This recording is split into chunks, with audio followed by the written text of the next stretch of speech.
Chapter का नाम था इनकम डिटर्मिनेशन एंड एम्प्लॉयमेंट, ठीक है। इसके पहले हम लोगों ने पढ़ा है एडी और एएस, ठीक है। और एडी इक्वल टू हमारा क्या होता है सी प्लस आई, और एएस इक्वल टू क्या होता है सी प्लस एस, ठीक है। इसके बाद आज का हमारा टॉपिक है कंजम्पशन फंक्शन, ठीक है। कंजम्पशन फंक्शन होता क्या है, तो हम कह सकते हैं consumption function is a functional relationship between the consumption and the income, ठीक है। क्यों?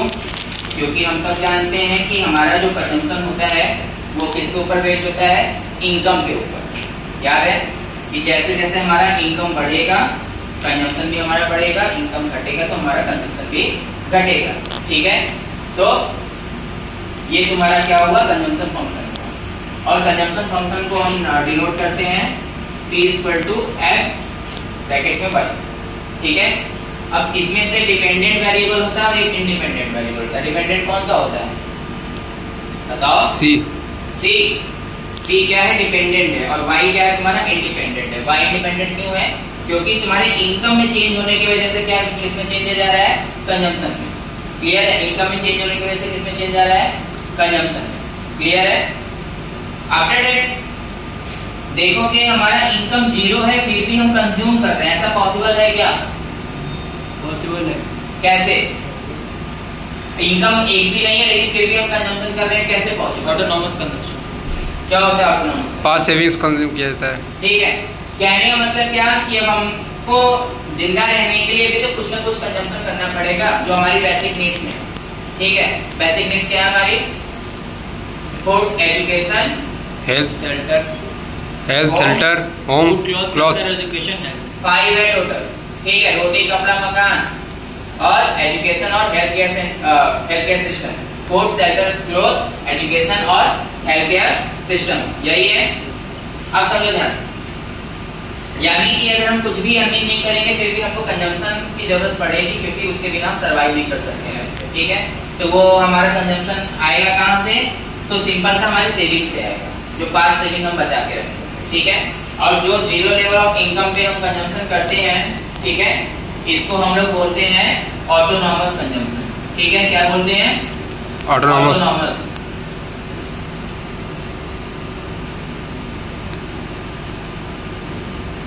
और ऑटोनॉमस कंजम्पशन को हम डिनोट किससे करते हैं? C बार से डिनोट करते हैं, ठीक है। जो एक्सेंट था वहां पे ध्यान दो, इसको हम डिनोट करते हैं C बार से, या इसी को हम डिनोट करेंगे तुम्हारा स्मॉल a से, ठीक है। स्मॉल a बोले या C बार बोले, इसका मतलब क्या है तुम्हारा कंजम्पशन। कौन सा कंजम्पशन? ऑटोनॉमस। क्लियर है? कंजम्पशन फंक्शन क्लियर है। इसके बाद कंजम्पशन फंक्शन का अगर देखोगे तुम्हारा फॉर्मूला, ठीक है, तो फॉर्मूला तुम्हारा क्या होता है? तो देखोगे फॉर्मूला तुम्हारा है C equal to C plus B Y, ठीक है। अब यहाँ पे C की जगह क्या होगा? C बार होगा, तो ये ध्यान देना, C equal to C bar plus B Y, ठीक है। अब ये किसको डिनोट कर रहा है? तो अब यहाँ ध्यान दो, पहला जो तुम्हारा C बार है, ठीक है, C बार किसको डिनोट कर रहा है? ऑटोनॉमस कंजम्पशन को अभी बताएं कि C बार हो या ये स्मॉल a हो, ये किसको बताता है? ऑटोनॉमस कंजम्पशन, ठीक है। आफ्टर दैट ये जो स्मॉल b है, MPC, स्मॉल b किसको डिनोट कर रहा है? MPC को डिनोट कर रहा है। किसको डिनोट कर रहा है? MPC को। और ये जो y है ये किसको शो कर रहा है? इनकम को शो कर रहा है कि नहीं? Yes sir. अब यहाँ MPC को शो कर रहा है। MPC का फॉर्मूला हम लोग पढ़ चुके हैं। MPC का फॉर्मूला क्या होता है? C by y equal to delta C upon delta y होता है, C by y नहीं। C by y किसका फॉर्मूला है? APC का, ठीक है। APC का हमारा फॉर्मूला क्या है? C by y, ठीक। क्लियर है? आफ्टर दैट जिस तरीके से APC का फॉर्मूला C by y है, MPC का फॉर्मूला C by y है, उसी तरीके से APS का फॉर्मूला होगा हमारा S by y, और MPS का फॉर्मूला होगा हमारा delta S upon delta y। S से क्या है? सेविंग, Y से इनकम, डेल्टा यानी चेंज इन, C से कंजम्पशन। क्लियर है यहाँ तक? कोई दिक्कत? पक्का? अब यहाँ ध्यान दो, सबसे मेन चीज है तुम्हारा, तुमको याद रखना है क्या कि ABC plus APS equal to 1 होता है हमेशा, ठीक है? एबीसी प्लस एपीएस किसके इक्वल होता है? 1 के इक्वल होता है। ठीक उसी तरह एमपीसी प्लस एमपीएस जो है ये भी किसके इक्वल होता है तुम्हारे? 1 के इक्वल होता है। पक्का? यहाँ तक क्लियर है? कंजम्पशन फंक्शन क्लियर है? जीरो लेवल ऑफ इनकम पे कंजम्पशन जो करते हैं क्या कहते हैं? Autonomous consumption. ऑटोनॉमस कंजम्पशन किससे डिनोट करते हैं? सी बार या स्मॉल ए, ठीक है? उसके बाद इनकम का फॉर्मूला हमारे क्या होता है? इनकम का फॉर्मूला हमारे क्या होता है? S minus C plus S। अच्छा, अगर हम 100 रुपीज अर्न कर रहे हैं, कितना? 100। अगर हमने 40 रुपीज कंजम्पशन किया तो सेविंग कितना किया होगा?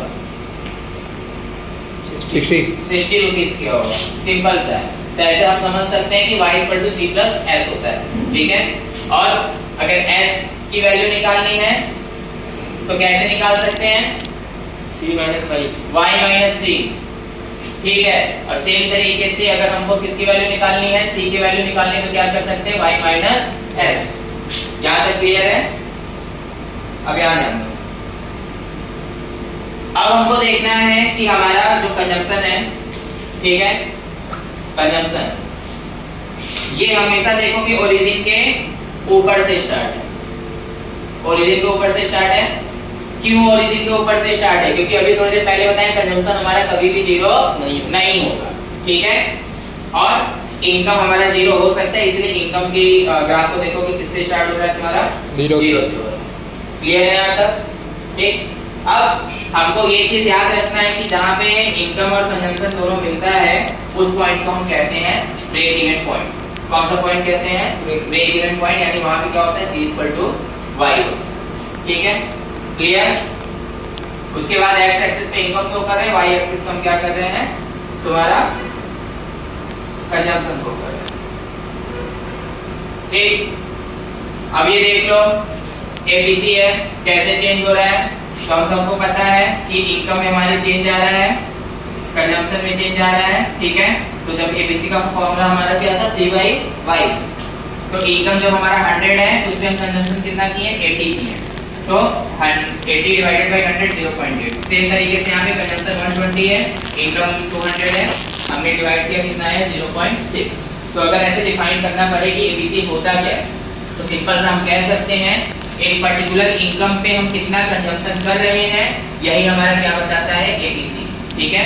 कि हम 100 रुपीज है तो हम उस पे कितना कंज्यूम कर रहे हैं? 80 कर रहे हैं, तो हमारा क्या बता रहा है? एबीसी बता रहा है, ठीक है?